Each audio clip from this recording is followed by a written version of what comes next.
hawkish Republicans and Navy leaders are already noisily protesting. This budget request fails to provide the necessary resources to restore military readiness, rebuild military capacity and renew our military advantage with investments in modern capabilities, stated Arizona Senator John McCain, a Republican. The Navy must get to work now to both build more ships, and to think forward, innovate, as we go, Admiral John Richardson, the Navy's top officer, wrote in a May 2017 study, emphasis his. To remain competitive, we must start today and we must improve faster. A bigger Navy would mark a major reversal of long-term trends.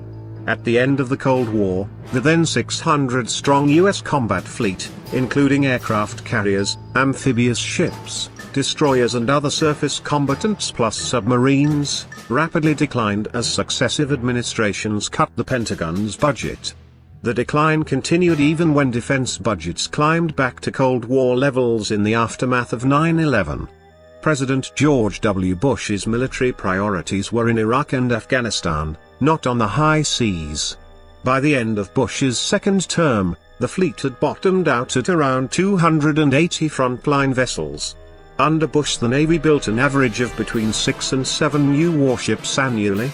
As most ships serve for 30 or 40 years before wearing out or becoming obsolete, Bush's $12 billion yearly shipbuilding budget sustained a long-term fleet of no more than 230 ships.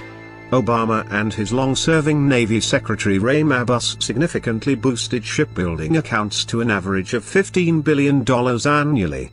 During the Obama years, the Navy acquired an average of nearly 9 new ships per year for a long-term fleet of some 310 vessels, 2 more than Obama's official goal of building a 308-ship Navy by the mid-2020s.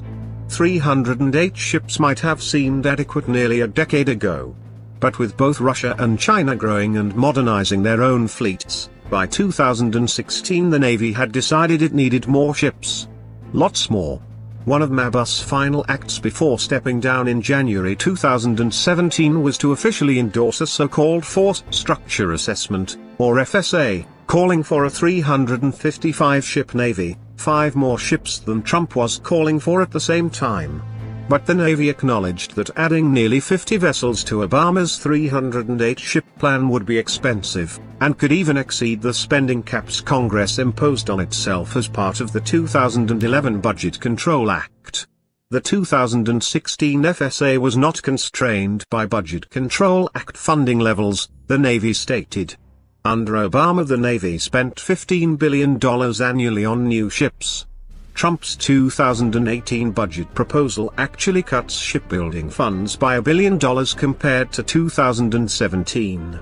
To grow the fleet to at least 350 ships within 30 years could cost the Navy $27 billion annually, according to an April 2017 report from the Congressional Budget Office.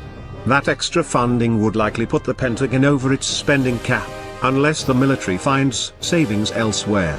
Achieving and maintaining a 355-ship fleet could require reducing funding levels for other Defense Department programs, Ronald O'Rourke, an analyst with the Congressional Research Service, noted in a May 2017 report. And the spending caps aren't the only obstacle. After 2 decades of building between 6 and 9 warships per year, the United States industrial base has sized itself for building, well, between 6 and 9 warships per year. Getting to 350 or 355 ships requires an annual production rate of between 12 and 15 vessels. America's 7 naval shipyards probably possess enough physical infrastructure, factories, cranes, slipways, dry docks, etc., to build up to 15 ships a year, according to Eric Wertheim, an independent naval analyst and the author of Combat Fleets of the World.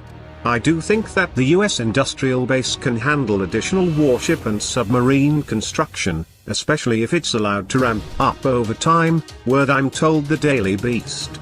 However, people could be the biggest problem. The 355-ship fleet could create thousands of additional manufacturing and other jobs at shipyards, associated supplier firms and elsewhere in the U.S. economy, O'Rourke wrote. But it could take years, or even decades, to train up thousands of new shipyard workers.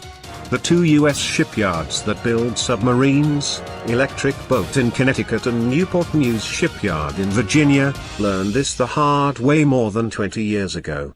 Only 2 submarines were procured from 1991 to 1998, Lieutenant Seth Clark, a Navy spokesperson, told the Daily Beast. The expertise for submarine construction was dismantled. Around 2005, the Navy decided to begin buying 2 submarines annually. It took 7 years of hiring and training for the shipyards to get ready. It wasn't until 2012 that the Navy could actually begin ordering the extra subs. Trump wants to grow the attack sub fleet from 52 to 66.